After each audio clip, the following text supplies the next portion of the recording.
What if I told you that the monsters in From aren't even the scariest thing anymore?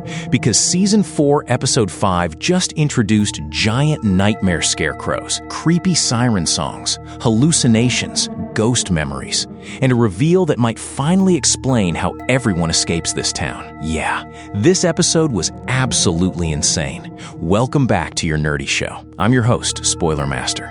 So let's break down everything that happened in From Season 4, Episode 5, because there's a lot to unpack here. From Roger's brutal death, to Sophia mentally destroying Marielle, all the way to Jade possibly discovering the actual way out of the township. The Scarecrow dolls and Roger's death. All right, let's start with the lake, because honestly, that entire sequence felt like something straight out of a horror fairy tale. So after the ending of Episode 4, Donna, Ellis, Patty, and Roger are staring at this weird mass floating up from the Lake of Tears, and immediately, everybody's thinking the same thing. Please don't let this be another pile of dead bodies. But here's the funny part. Roger is terrified the entire time. Yet he contributes absolutely nothing. Donna, Ellis, and Patty are doing all the work, dragging this thing to shore, while Roger just stands there like, yeah, I'm good. And of course, naturally, he becomes the first person to die later. Classic horror logic. Anyway, once they pull the thing out of the water, they realize these aren't bodies at all. They're giant, human-sized dolls, or scarecrows, basically. Now this is where the episode quietly does something really smart. Donna cuts one of them open to inspect it, and inside there's just stuffing and cloth. Nothing weird, nothing supernatural. But if you look carefully, the stuffing inside is completely dry. That's important, because these things were underwater. The outer layer is soaked, but the inside somehow stayed untouched, which immediately tells us these aren't normal objects. Something about them is fundamentally wrong. And Donna assumes the scarecrows were placed there to keep something trapped inside the lake. But honestly, I think it's the opposite. I think they're there to stop people from exploring what's under the lake. Because every single time somebody in this show gets close to discovering the truth, the town pushes back hard. And this episode proves that again. Now, while everybody's busy tossing the scarecrows back into the water, Tabitha starts getting these weird flashes of memory. She feels like she recognizes the dolls somehow. And this is where things get really interesting. Because later that night, when everyone's settling into the cabin, they hear this creepy siren-like singing outside, and suddenly Tabitha remembers everything. Apparently, one of her previous incarnations used to play with dolls just like these as a child.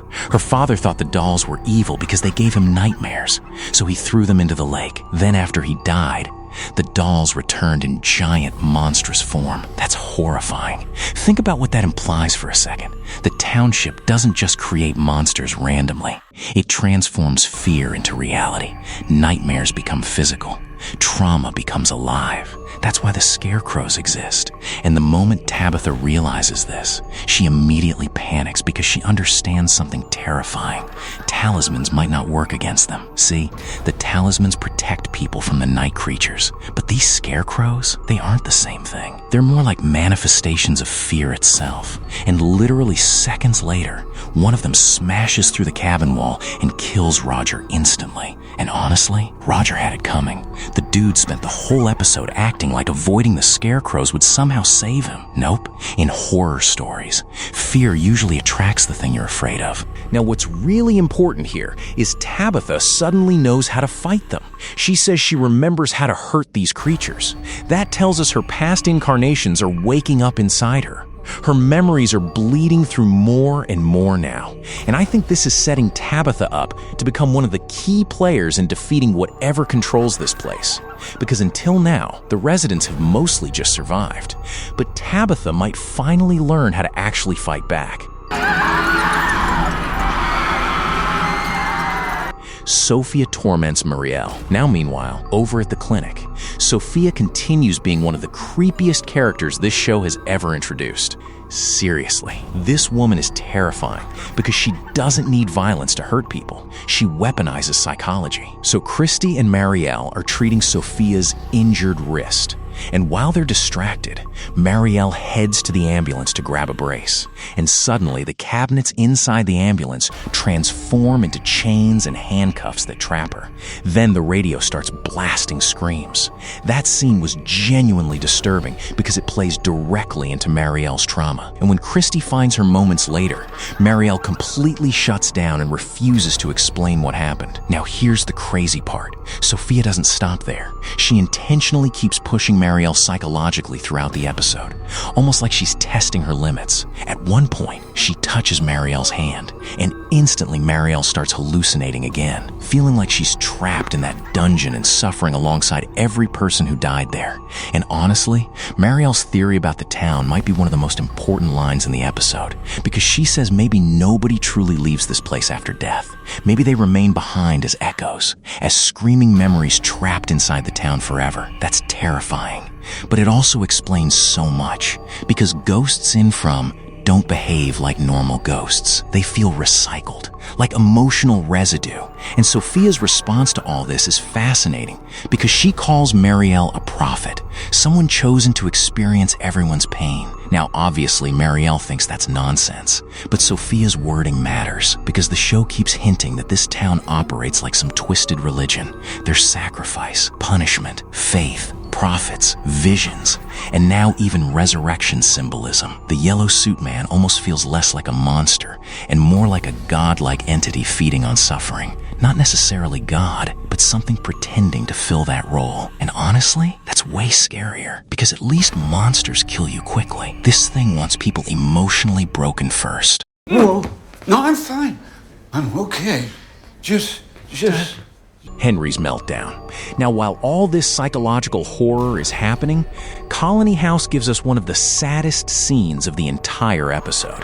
Henry completely falls apart after learning the truth about Miranda's death. And man, this scene hurt. Victor already revealed earlier that the yellow suit man ate Miranda, but now Henry's finally processing it emotionally.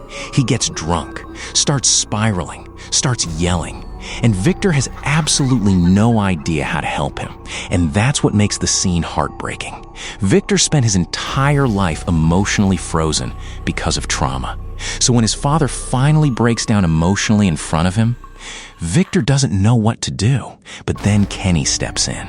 And honestly, Kenny might quietly be the emotional backbone of this entire show.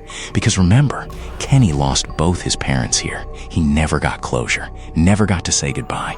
So when he sees Henry and Victor still having each other, even in this broken, painful state, he doesn't resent them. He tries to protect that bond. That's such a human moment. No monsters, no mystery, just grief. And From is actually at its best when it slows down and gives us scenes like that. Who are you? Jade's hallucination and the way out. But all right, let's get into the biggest part of the episode, Jade, because I genuinely think episode 5 just gave us the blueprint for escaping the township. So Boyd and Jade decide to use mushrooms to unlock Jade's past life memories, which already sounds like the worst idea imaginable in this town.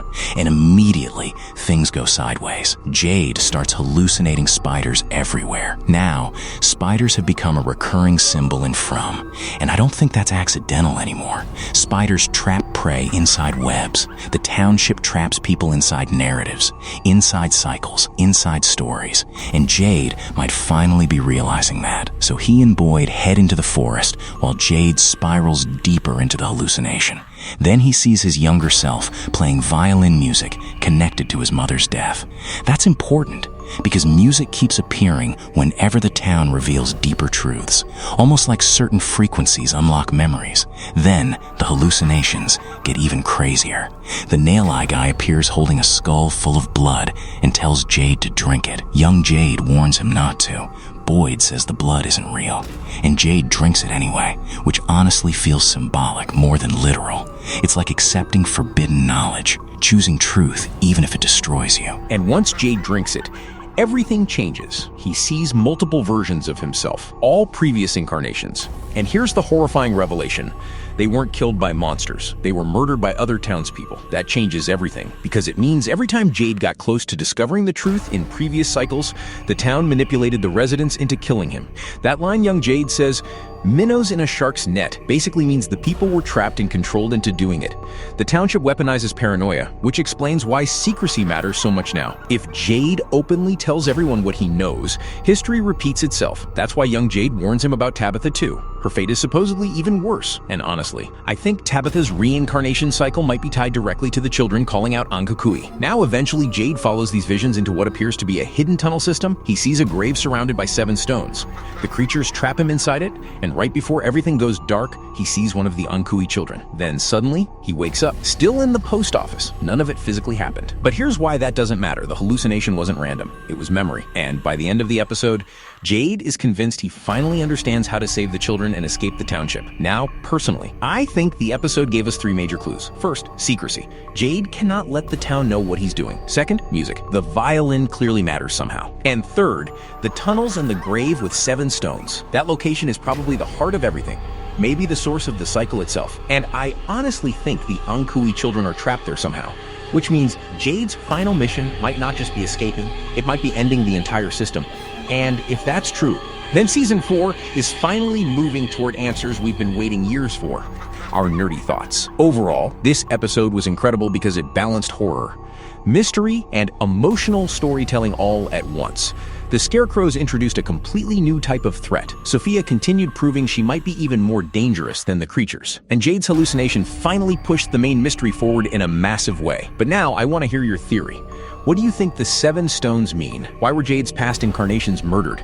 And do you think the Lake of Tears is hiding something much worse underneath it? Drop your theories in the comments, because honestly, this episode opened up a million possibilities. And if you enjoyed this breakdown, don't forget to like the video and subscribe for more from recaps and ending explained videos every week. Thanks for watching, and I'll see you in the next one.